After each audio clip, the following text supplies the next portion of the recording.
Moving ahead to second type of relation, namely symmetric relation. So for this also we need a relation R from a set A to itself. That means R is a subset of A cross A. Then this R is said to be symmetric if whenever X is related to Y, then Y should also be related to X. Note, whenever X is related to Y, then Y should be related to X. For example, look at the first relation R defined on the set 1, 2, 3, 4 to 1, 2, 3, 4. Is it symmetric? No, because here I can see that 2 is related to 3, but 3 is not related back to 2. So it is not symmetric. Now look at the second example. Is it symmetric? Yes, it is symmetric because 1, 2, that means 1 is related to 2 and also 2, 1. 2 is also related back to 1. Okay, 1, 4 is there and 4, 1 is also there. Okay, 3, 4 is there and 4, 3 is also there. So whenever X, Y is there in my relation, Y, X is also there in my relation for the second. Hence, the second example is symmetric.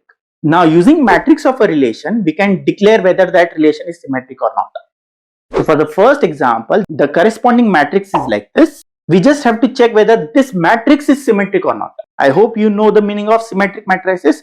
So, if this matrix constructed is symmetric, then the relation is symmetric. So, as we can observe, this MR, matrix corresponding to R, is not symmetric. Hence, the relation is not symmetric. Also, for the second example, the corresponding matrix is like this, MS. And we can observe that this is symmetric. Why it is symmetric? Because the diagonal acts like a mirror. The opposite elements are same. Hence, the relation S is symmetric. We can also see the directed graph and conclude whether the relation is symmetric or not. For example, for the first relation, the directed graph is like this. Now, in the directed graph, there should always be a two-way traffic. That means whenever there is a ray going from X to Y, then there should be a ray coming back from Y to X. Here I can see that there is a ray going from 1 to 3, but there is no ray coming back from 3 to 1. So there is no two-way traffic in the graph. Hence the relation is not symmetric. But for the second example, the directed graph looks like this. And you can observe that whenever there is a ray from X to Y, then there is a ray coming back from Y to X. There is a two-way traffic in the graph. Hence, the second relation is symmetric. The third type in the list is transitive relation. So, for transitive relation also, we should have a relation R defined on a single set A. That means R should be a subset of A cross A.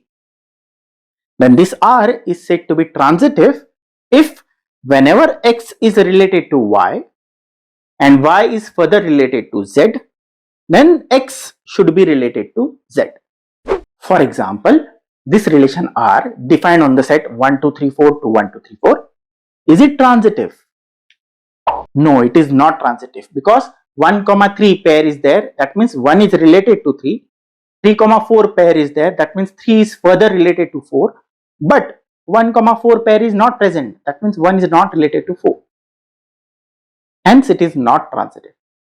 Second example, S. Is it transitive?